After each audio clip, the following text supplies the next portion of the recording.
Well, and you guys are the gold standard. I don't want you to have to toot your own horn. I'll toot it for you, because you are the gold standard. And this alliance has the SBA going, yeah, how do we do this? How do we do it to the right standard? Geez, we ought to associate ourselves with the guys who are the gold standard. Yeah. So, you're right. I did read this, and like a good lawyer, I went all the way to the last page because I wanted to know, who did you sign this with? Was it just some low-level, federal bureaucrat? And I'm pleased to see that it was executed on behalf of the U.S. Small Business Administration, not only by the Office of Strategic Alliances, but maybe more importantly, the Office of Veteran Business Development and its associate administrator. So it seems to me, and I guess this is my question to you, it sounds like you're talking to the right guys.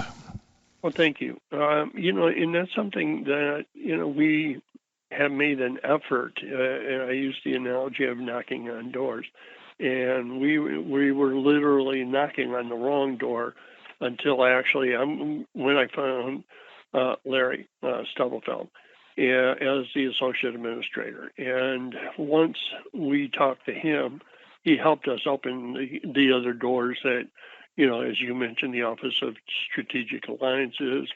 And the other thing is that he has been a supporter. He is a veteran, which to me made me feel better because I think I mentioned to you before, when we first got the calls from the White House, we were kind of giddy about it. But then as things changed, what really became what I considered to be kind of the serious is when we start getting calls from the House and the Senate committees on not only Veterans Affairs, but on basically the operation, if you will, of the government affairs, which is the one that really is responsible for, hey, how is our government working?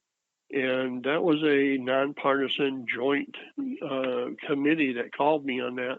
And their first question was, can you stop the fraud? And I said, yeah. And they said, how? And I gave them a quick idea. And they said, okay, you will be hearing from us. Well, that is another one of the knocking on the right doors, if you will, because I believe that kind of conversation at least shows to me now that we have people in our government who are at least trying to make sure that the opportunities that they promise for our veteran businesses are going to be at least not only continued, but continued in what I consider, and I know you and I have talked about fairness of this stuff, in a more fair, responsible way. So I'm happy. I'm pleased that we've had this alliance put together. I feel much better about not only where we're going, but as you know, we put this together for what I call the younger generation, the next generation, the younger vets.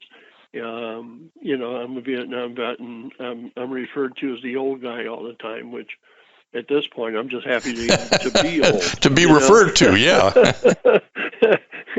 Call me anything you want, just don't call me late for dinner kind of thing, But hey, this is a step, as far as I'm concerned, in the right direction to make sure that this program lives and lives on. And it isn't something that, somebody's just going to come in and wipe out.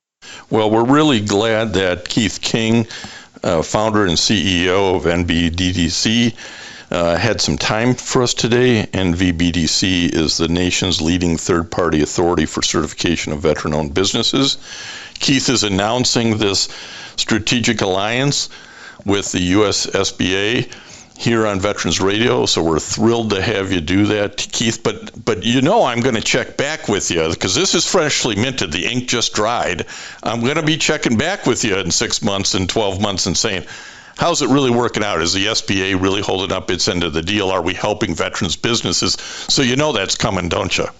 Listen to this full episode and more on the Apple Podcasts app, Blog Talk Radio, Google Podcasts, or iHeartRadio. And now streaming on Amazon Music, Audible, and Spotify.